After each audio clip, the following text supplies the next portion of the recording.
As soon as we hit the road, I heard the drums pulsating. I smelt home, gave thanks to Mother Africa, to my ancestors stolen only never to be given back. Some of you may remember that line from African Black. I embraced the places of my youth. Coney Island was the proof. I loved the cyclone and the Ferris wheel. I walked the boardwalk 4 times before the sun told me it was time to come home. Juneteenth was an appreciation celebration, crafted to pay homage to the fallen and the survivors of the Middle Passage. Slave ships docked on Coney Island perhaps before it even had that name, so we gathered and dressed in white to give praises to our ancestors. We gathered from different lands, different tribes. We were all united inside, all relocated, some by choice, others by happenstance. We gathered to share stories, to tell tales, to share song, to listen to the sounds from home, with wails from the Bongo to the Congo. The flag of liberation waves in the distance as I stand in awe. The beauty was profound. The aesthetic were brawn in comparison to any other hue. It was the royal within you, exclaimed the man in the foreground as I watched the elders position themselves to be captured in images that will outlive us all. Give thanks. As the heat swelters, we were cooled off by the occasional breeze that cascaded off the ocean. We were mesmerized by the music that flowed perfectly with the ambiance. The drummers beat their drums feverishly as the dancers warmed themselves up. The music kept moving, soothing, healing.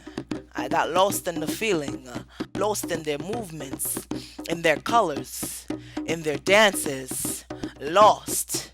My beautiful sisters and brothers, they began to move in line, synchronized as the men danced on cue. The women reenacted the mating dances that have been seen since we were home, where the animals were free when they roamed. They reminded us of home. Mother Africa, she is beautiful as she sachets and sways her hips from back to forth, from south to north. She dominated as they stole the show, all dancing their hearts out, all complimenting the men as they were hand-picked to spin this song in perfect unison.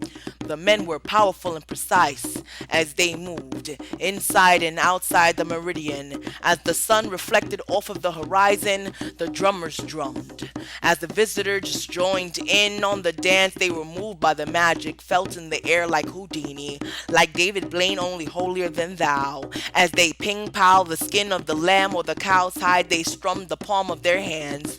As the queens rejoined the festivities with moves that resembled the Soul Train line in the summertime, it was a pleasure to see them all shake and move. We all laughed as a few ladies danced from the sidelines to the center stage. Those sisters gave thanks while reciting physical prose. They are all a part of the rose bush who grew from concrete. As they moved with the wind, the children began to spin and the drummers drummed. Their beats began to fade. The water thrashed the shore as they wandered off to teach others their wonderment. A speaker came on. I believe he was part Cuban. Boy, was he an entire movement as he shared his Black Panther history and his wisdom in surround sound. He warmed up the audience for Ngoma and his beautiful wife. They were as timeless as he played for the ancestors. He cornered his vibrations with lyrics that would soothe the savage beast from the Midwest to the East.